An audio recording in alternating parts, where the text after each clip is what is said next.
Hello everyone, कैसे हैं आप सब। आशा करता हूँ आप सब ठीक होंगे। आपका स्वागत है अपने यूट्यूब चैनल बेहतरीन स्टडी विद अनुराग में। जैसे कि आप पीछे थंबनेल देख रहे हैं, यूपीएसआई 2025। आज हम लोग मैथ का सिलेबस डिस्कस करेंगे कि मैथ के सिलेबस में यूपीएसआई में कौन कौन से टॉपिक आने वाले हैं, जिसको हम लोग नेक्स्ट डे से रेगुलर पढ़ेंगे। नंबर सिस्टम यानी संख्या पद्धति, इसमें नेचुरल नंबर, होल नंबर्स की जानकारी होनी चाहिए या डिविजिबिलिटी रूल्स की जानकारी होनी चाहिए। और सेकंड में है सिंप्लीफिकेशन। सिंप्लीफिकेशन में बॉडोमास रूल का प्रयोग किया जाता है, तो सिंप्लीफाई होता है। कोई इक्वेशन दी है, उसकी वैल्यू निकालनी होती है कि इसको सिंप्लीफाई करके कैसे वैल्यू निकाली जा सकती है। थर्ड है एचसीएफ और एलसीएम, हाईएस्ट कॉमन फैक्टर और lower common factor. Highest common factor जो वैल्यू दी होगी, उसका दो संख्याएं दी होंगी, उनका हाईएस्ट कॉमन फैक्टर और लोअर कॉमन फैक्टर पूछा जाता है। थर्ड में डेसिमल एंड फ्रैक्शन, यानी कि दशमलव और भिन्न के सवाल इसमें आते हैं। फिफ्थ में परसेंटेज यानी कि प्रतिशत, और सिक्स में रेशियो एंड प्रोपोर्शन, मतलब अनुपात और समानुपात के इसमें क्वेश्चन आते हैं।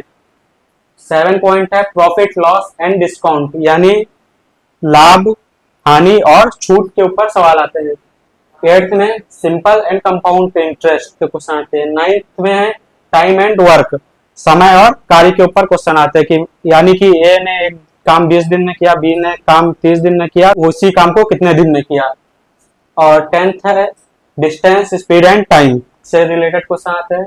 11 में आता है पार्टनरशिप से रिलेटेड क्वेश्चन, यानी साझेदारी में। और इसमें एक चीज और आती है एज, एज से रिलेटेड भी क्वेश्चन आते हैं, दोनों में से एक में आता है। और 12 में है मेंसुरेशन। मेंसुरेशन में 2D और 3D दोनों टाइप के क्वेश्चन पूछे जाते हैं। 2D में जैसे स्क्वायर हो गया, रेक्टेंगल हो गया, और 3D में जैसे क्यूबाइड हो गया, क्यूब हो गया, कोन हो गया, इस टाइप के क्वेश्चन होते हैं। 13 में स्टैटिक्स से रिलेटेड क्वेश्चन आते हैं। Use of table and graph, table और ग्राफ बनी होती है, उससे क्वेश्चन आते हैं। और 4th में आती है मिसलेनियस अरिथमेटिक टॉपिक्स, है ना। इसमें मिसलेनियस क्वेश्चन होते हैं अरिथमेटिक के, जिसमें वैल्यूज फाउंड आउट करनी होती है। थैंक यू, आशा करता हूँ आपको ये समझ में आया होगा। कल से मैं आपको सिंप्लीफिकेशन पढ़ाऊंगा, आपको समझ में आया होगा। Thank you.